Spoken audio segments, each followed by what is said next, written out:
bannange si mubi naye temunziikanga mbegayiridde temunziikanga temwesemberezanga famire yange temujjanga simanyi ba tiktoker simanyi ba influencer simanyi bani simanyi temunziikanga kubereka abantu abiri nga beebo that's it kino kiraamu kuba bwendifa akavidiyo kano mujja katambuza tumala kufa nemugambi yagamba wano yes ngambye temunziikanga abaana bange famire yange n'abantu abatonotono ab'obuvunaanyizibwa nga batono nnyo that's it bamaseeka baimaamu bamwalimu mubiyisangako mu bwangu swi Zari twamutaddeyo kyawedde please temunziikanga mwale kuwuliriza mukyala Zari the boss lady avuddemu omwasi agambye temuziikanga kubanga ku bintu byalabye mbo ba tiktok bekola ebintu era bino byonna byogera sinzira ku kufa kw'omwana muwala Diana Skies n'ebigambo ebyabadde byogerwa abaana basaze omugambo saagambye nti ewange temutawaananga mundeke era temwesemberezanga famire yange byonna nga bigenda mu maaso Abannayuganda zabadde ssaawa nga 6 z'ekiro ekikeesezo nnaku olwaleero amawulire ne gayitingana ag'okufa kwa jjajja wa Kasuku mukyala Namukasa. Mukyala ono Kasuku abadde amwogerako nnyo nti yabadde nga maama we era yapositinze gagamba nti simanyi kiddako jjajja wange afudde obulamu bwange bwonna buli shattered simanyi kiddako era simanyi kyenzizaako mawulire si malungi yadde n'akamu. Badiyale muli mutya amawulire si malungi tufiiriddwa. Jjajja wa Kasuku bambi, all of you know how Kasuku has deeply loved that Jjajja bambi. Jjajja wa Kasuku Allah muyise, inna lillahi wa inna lillahi rajiuna. Jjajja omwoyo gwe Katonda agulamuze kisa bambi. Kasuku, we send you hugs and condolences. May the Lord strengthen you. Kitalo nnyo era kitalo ddala. Kasuku abadde yenyumiriza nnyo mu jjajja we era ne jjajja we ng'ayagala nnyo omuzzukulu era waliwo lumu nzijukira Kasuku yaliko ku show ye ya Kasuku live n'agamba nti bulijjo mbadde simanyi jjajja wange nti alaba bino byenkola naye bambi Mukama amujje mu bulamu bw'ensi. Nabadde amaze akabanga nga mulwadde era nga mugonvu naye bw'atyo Mukama bw'asazeewo. Byonna nga bigenda mu maaso ffe tubawo kubanga tukutuusaako byonna ebitambula era ebigenda mu maaso waneno mu ggwanga Uganda. Tufaakawo ajuzi twafuna amawulire ag'okufa kw'omwana Baby Ramot. Omwana ono yali nnyo mu mawulire, mwana wa Dr. Shai nga bamunoonyeza obuyambi, ebintu bingi nnyo ebyogeddwa nti omwana ono yamala okufa Dr. Shai n'ategezaako eby'effamire nti omwana afudde naye mbu balinze omulambo guuze. Luno lunaku lwakubiri famire ya Dr. Shai ng'erinda mayiti y'omwana tegiraba. Bagezaako okukubira Dr. Shai buli lwe bamukubira bagamba mukakkane nkyalina bye maliriza bwe naabimala nja bakubira. Dr. Shai mbadde nsaba bambi omwana oyo abonyeebonye nnyo nga mulamu. Saagala aboneebone ne mu kufa bambi. Omwana kati oli mukumazisa nnaku 3 oli Kampala. Bangambe mbu oli mukola bya postmortem, simanyi yagala kusuwinga ddwaliro, simanyi biki. Dr. Shai mbadde nsaba obeere styled up bro. Omwana twalumiddwa naawe, omwana yavudde mu bulamu bw'ensi, nakukolera ebiriyo ne kugamba get used with it. Omanye nti kibaawo. Abantu bangi bafudde. Dr. Shai, family waka yakumye olumbe okuva lwe wababikidde n'obaga nti omwana afudde. Nakati omanyi sente ziba zifa. Omanyi ebiri mu kufa kati ssaawa zino. Dr. Shai wandisoose n'oleeta mayiti ne baziika, n'oziika n'omala n'odda mu bibyo by'oddamu ebya postmortem. Ensi yonna ekimanyi omwana yabadde mulwadde, yabadde mu mbeera mbi. Siraba na nsonga lwaki oli mu kwebonyaabonya nti ogenda kusuwinga eddwaliro. Tewali byakulagajjalira mwana nze byenda bawaawo bro. omwana yabadde mu mbeera mbi omwana bukyanga azaalibwa talyanga ffenna tubadde tumulaba naye nga kituluma Dr. Shai ojja kuzaala abaana abalala bro ojja kuzaala wasobola okuzaala oyo okyali musajja okyali muvubuka ojja kuzaala omwana omulala ne bwe nagenda mbya postmortem manye okole ekyo omwana tajja kuddawo mpozi nga weenoonyeza bya bugagga byo Dr. Shai balamu famire y'amagezi bakumye olumbe kati ennaku 3 ne bo babuuza tebamanyi kiddako amaaso bagataddemu bali awo balinze balabe ng'ogwamu why kati okubira amasimu bagamba mulindeko nja kubagamba ekiddako oyinza ogamba omwana yafiiridde mu America Dr. Shai nawe beera styled up bro oyo omwana abonyebonye nnyo nga mulabe okuva lwe yazaalibwa kati bw'aba awummudde muleeta omwana bamuziike leka omwana gyaziikibwe n'ekirala respectinga famire yo giwa ekitiibwa toyinza babikira muntu n'olabikira nti bafiiriddwa ne bakuma olumbe lwa nnaku 3 ate nga famire yamwe y'abasiraamu ng'ate omwana ali Kampala tali Bulaaya famire yamwe emanyikiddwa nti famire y'abasiraamu omuntu bw'afa bamuziikirawo bwe bate bamuziikiddewo asobola okusulawo olunaku lumu naye bonna obagamba kimu mukakkane ngenda kuba mbagamba ekiddako ki tetufena tukimanyi nti omwana yadde mulwadde emyaka 4 Dr. Shai getting used okimanye ng'omwana rahanga mwakiire yamutwara ate sayi gye ntusaba goloza bwofiire osula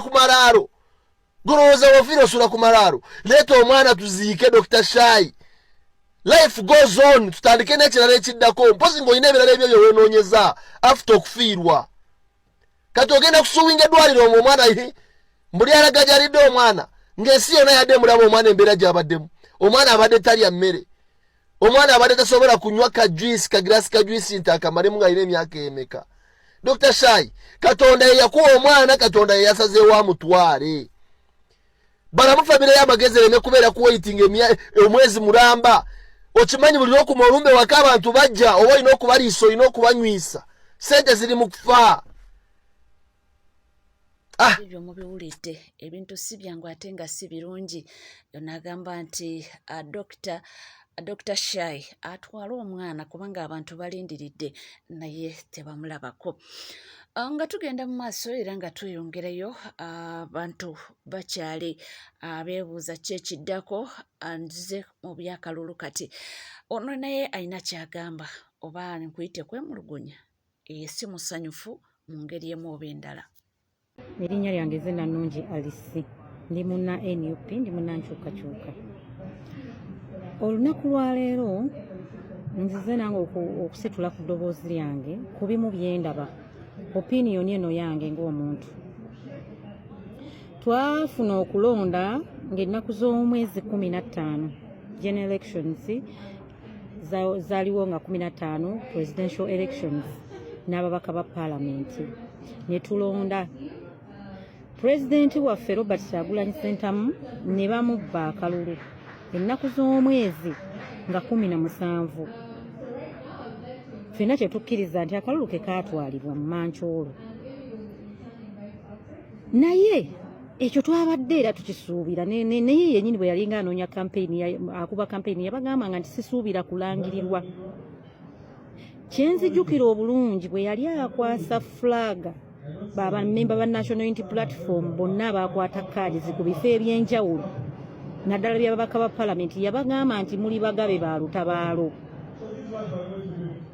nga flagging off buli candidate ku kifo yabagamba nti muli bagabe ba lutabaalo tetusuubira nti bigenda kwawukana ennyo n'okulonda okuzze kubaawo nti bino byo byanjawulo naye tulina omulamu omukulu gwe tuvuga ogwa protest vote kwe tugambira nti tusobola okweddiza obuyinza nga ffe bannayuganda tusituse mmwe mugenda okukulembera mu protest vote eno abakulembeze bempadde zikkaadi ez'enjawulo musajja wattu wakati mu bugubi obungi n'afuba okulaba nga buli kitundu atuukangayo mu resources entono mu mbeera ey'obunkenke nga bwe mwagirabanga naye n'afuba okulaba nti gye yateeka abakulembeze basuubira nti bagenda kuduumira yatuukayo mu bifo ebyo si kuba nti yayagala mmwe muwangule mutuule comfortably mu bifo byammwe mu paalamenti mutuule mu bwa ssentebe mubeere mu bwa kansala bwammwe nedda kubongera balaga nti byonna bino ne bwe muba mu biwangudde nabyo bikulu naye si bye bikulu tulwanirira akafa akakulu ako entebe enkulu ey'obukulembeze bw'eggwanga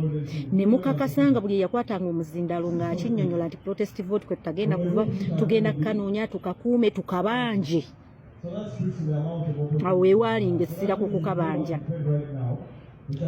naye jjukira nti ebyo byonna bye bazze bakola byaliwo ku Besigye nga okulonda kubaawo n'okulangirirwa ne tukomaawo na buli kimu kyensonga lwaki omulamwa guno gwali nnyo ku protest vote nti twagala ku luno kuteekawo embeera y'okubanja akalulu olwaggwa abantu mwatandika zi celebrations abamu ku mmwe tetwalabayo bakuba zi press conference oli naayita press conference n'akunga abantu ne batuula ewantu ne bakwata ebipande ne bagamba tuvumirira ekyakoleddwa kalulu ka president era ffe tetuli bamativu wadde tulangiddwa kino era kati oba ne muteeka ekintu kyangu naye ne bwebuuza ye agamba bateekewo embeera alinze eki ebintu bino si byangu naye eyo ndowooza ye era nga omuntu okkiriza ye kyalowooza ng'omuntu eyo opinioni ye nga waalaba nti kyandibadde bwe kityo naye tuvuddeko era nga tweyongerayo ye Honorable Goretti Namuga alina kyagamba wano eno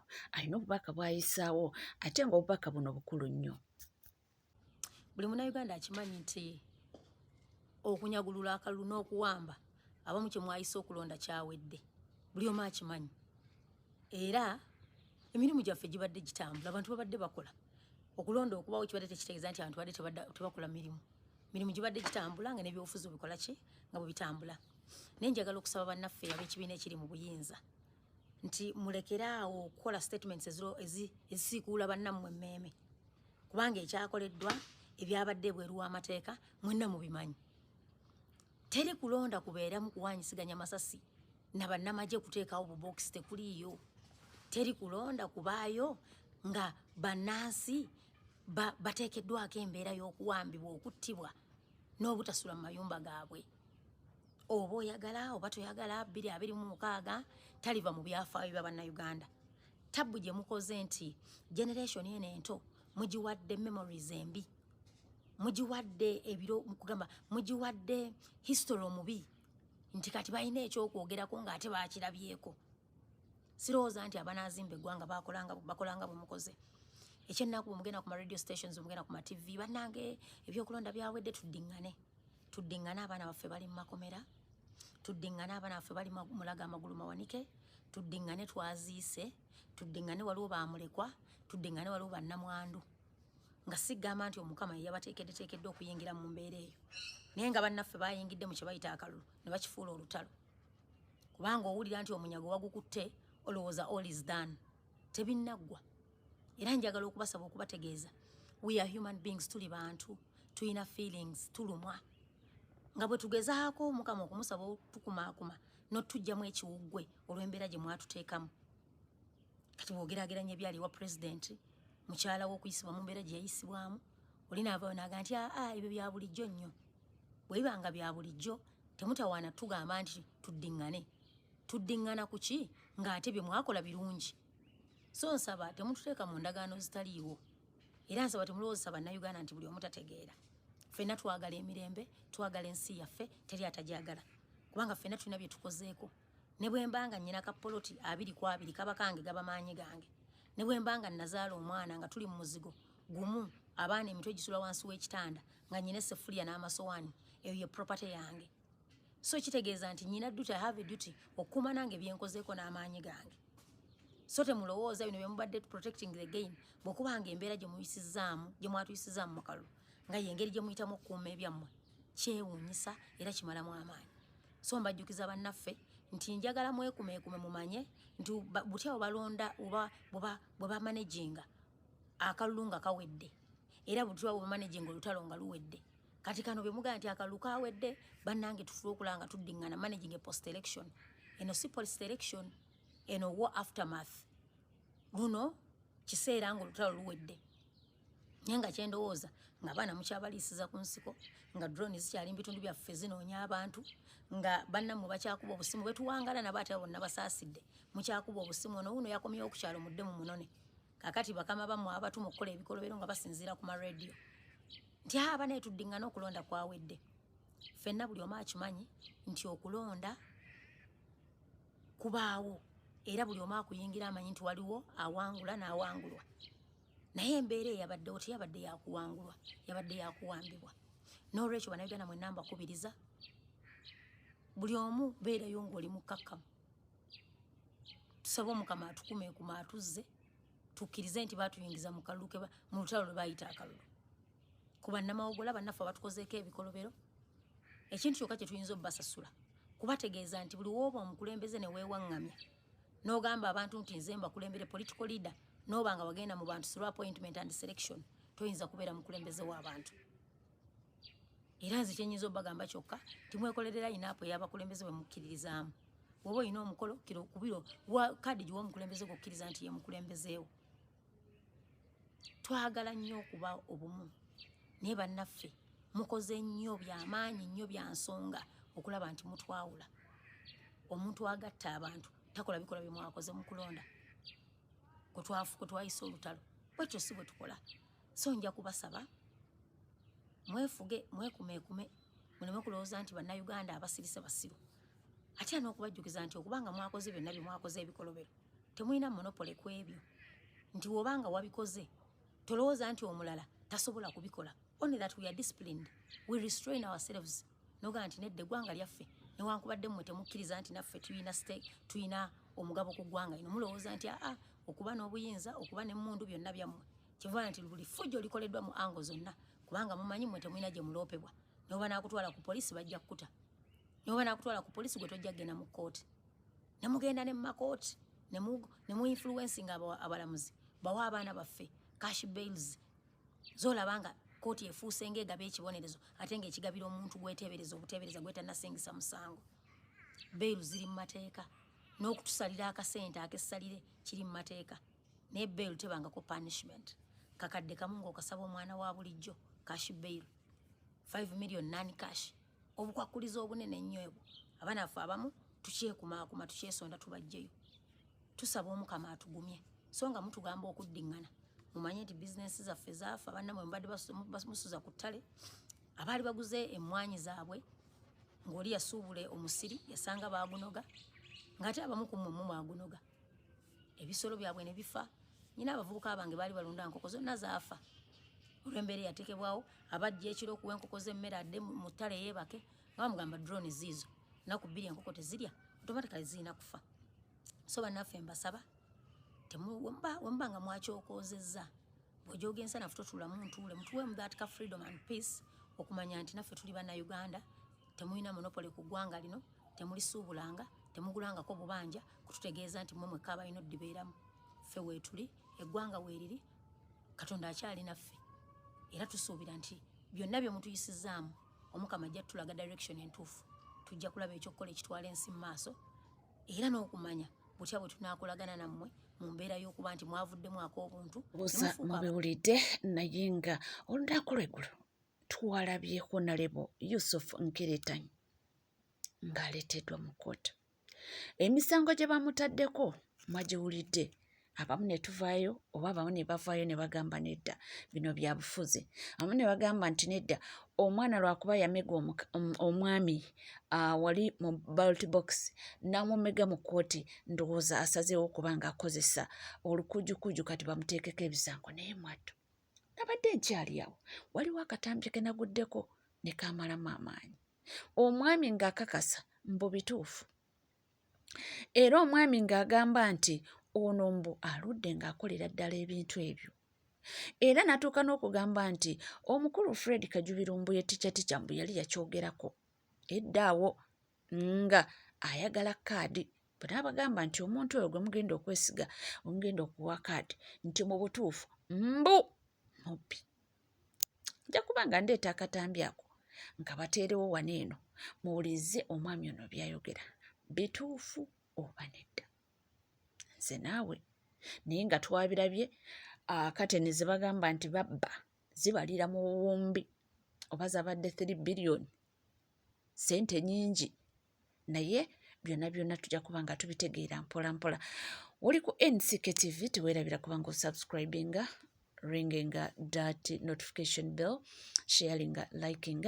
Ebisigadde mpola mpola mawulire nja kubanga ngakuwa era nja kubanga ngakutuusaako wona woli wonna wosinzidde nkugamba bugambye nti gwe tuula butuuzikalira nywera buli kyowetaaga okuba nga omanya wano nja kubanga nkikuwa era nja kubanga nkikutuusaako sigala naffe tovaawo.